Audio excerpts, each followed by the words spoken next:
Welcome to an episode of Marketing Moves. I am your host, Bilal Khan, and you are watching the most fantastic show on how to kick it with digital marketing. In today's episode, what? I'm the outsider looking in. I would X that a bazillion times. No one uses fantastic. I use fantastic. I wear a different shirt. Why? What's wrong with the shirt? Because you always wear blue, dark colors, whatever. Wife is making fun of me. Look, if it's me, I'm nicer than 1,000 other people that are going to comment. I don't care about those people. I care about you. Good, now you can change. No. Quiet on set. It's been a cornball. Whatever. If you haven't already, go ahead and click that like. Dislike. Press dislike, people. Don't listen to her. Please save us from more of these fantastic kicking it with marketing moves videos. Now for the video. Assalamu alaikum, this is me Mahdi. I'm with Bilal. me and him have been talking for quite a while on the issue of Muslims in not just entertainment in America or in the West, but Muslims trying to make it into the mainstream form of entertainment. Remember, in the 80s, the Cosby Show did a lot for the image of what people consider as African Americans or black people. But could Muslims do that with movies and through videos or whatever that we like to do? So what are your views? There's two ways that we can look at it. We could look at it through understanding mainstream and understanding niche audiences. Mm-hmm. Right? Even within mainstream, there are niche audiences. Can we consider black entertainment mainstream? Depends. In general, it is because the world embraces hip-hop culture. Okay. It embraces black movies like Barbershop. Okay, but initially when BET first started out, just as an example, Yeah. BET, would that be considered mainstream at the time? No. Okay, but now it is considered entertainment because they have taken that very culture and made it a part of American society. Correct. Okay, cool. So with that understanding, can a niche become part of something that's mainstream and still remain a niche?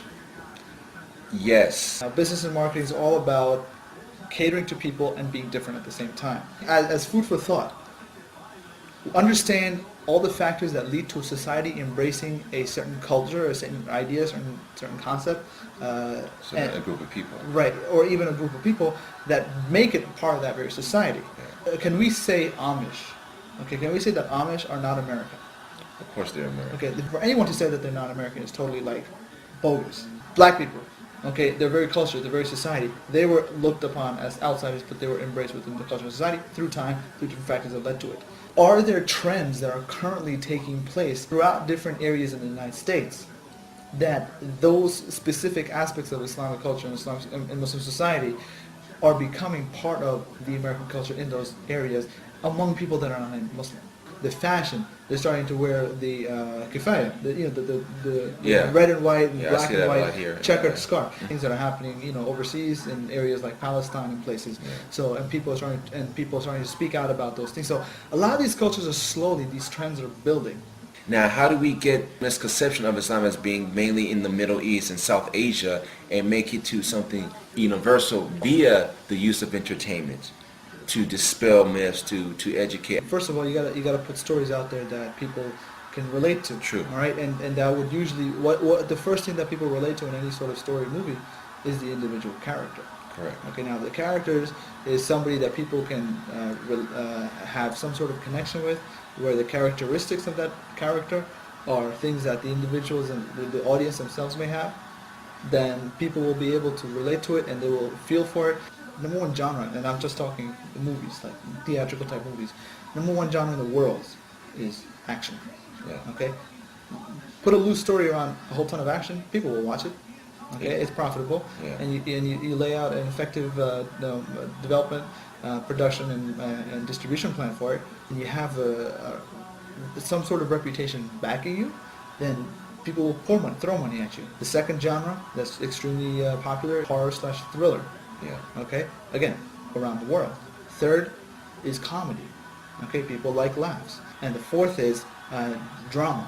And generally, drama is the ones that do well are usually based off of a true story or inspired by a true story.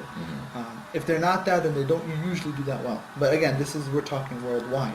It's the consumer that makes or breaks you. That's why it's important to understand what is it the consumer wants. Now, but if you want to go further into the other types of media, whether that be television, internet, radio, books, just look at Harry Potter, right? A book. Started off as a book, and now it has become a movie because it became so popular. Ultimately, it's not the magic that the people were in. What they were really into was the character himself. You have this boy who's struggling to, make something of himself. But it's not the story itself that was so popular. It's just how the method in which they laid it out. Who was it that these children?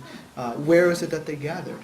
What was already in the market, and how can we be different from that in appearance, and yet at the same time be able to encourage them to read? Okay, not only Harry Potter, you've got the series like Ink Heart, Ink Death, Ink Spell. Okay, again, these are best-selling kids novels. The Twilight series, among girls. These are books among children. Now the thing is, the children like these books, Narnia books.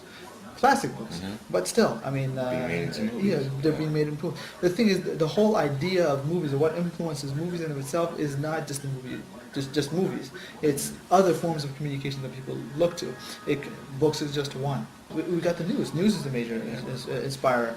Understanding PR, understanding how things get into the news. Yeah. That's another system in and of itself. Now, having said that, alhamdulillah, you laid down a lot, allowing your impact of movies or videos or whatever the case, or even books, to have a positive effect on the image of Islam and Muslims. What would you tell people that are dying to see Muslims on PBS, on the network channels, on even on HBO or Showtime or whatever?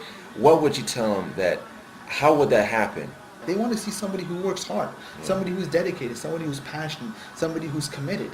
Okay, I know, like, if I was hiring somebody for a position within my own company, then that's something that I would look for. Are they passionate about what they do? Do they understand what they bring to the table? And are they committed towards making it big? Do they understand what their own personal goals are, where they see themselves within this system, and how that is going to influence the overall big picture, and ultimately lead them closer to their ultimate vision in life, and fulfill their purpose, not just in this dunya, in the akhirah. And when they stand up in front of Allah subhanahu wa ta'ala, they can say, Ya Allah, this is what I left in your name. What is it specifically that you like to do, that you have a passion for, and that you are totally committed to? Okay, these are things that you have to understand. And if you understand that, that's when you approach these people at HBO and things like that. Okay, this is the whole thing. I'm going kind of pretty big picture here. And at the same time, I'm trying to have you zero in on what is it that you want to do. And I want you to answer these questions. You really want this? You really want to get out there? Answer these questions. Are you hungry? If you are driven, you're passionate, you're committed, right? Then they will take you in. Yeah. Alhamdulillah, it's great talking with Bilal Khan. He gave us a lot of insight on what it would take and what could happen as a result of having that drive, having that zeal and that passion, and making it really happen by doing the right steps, understanding who the audience is, understanding what they want and what would benefit them, inshallah.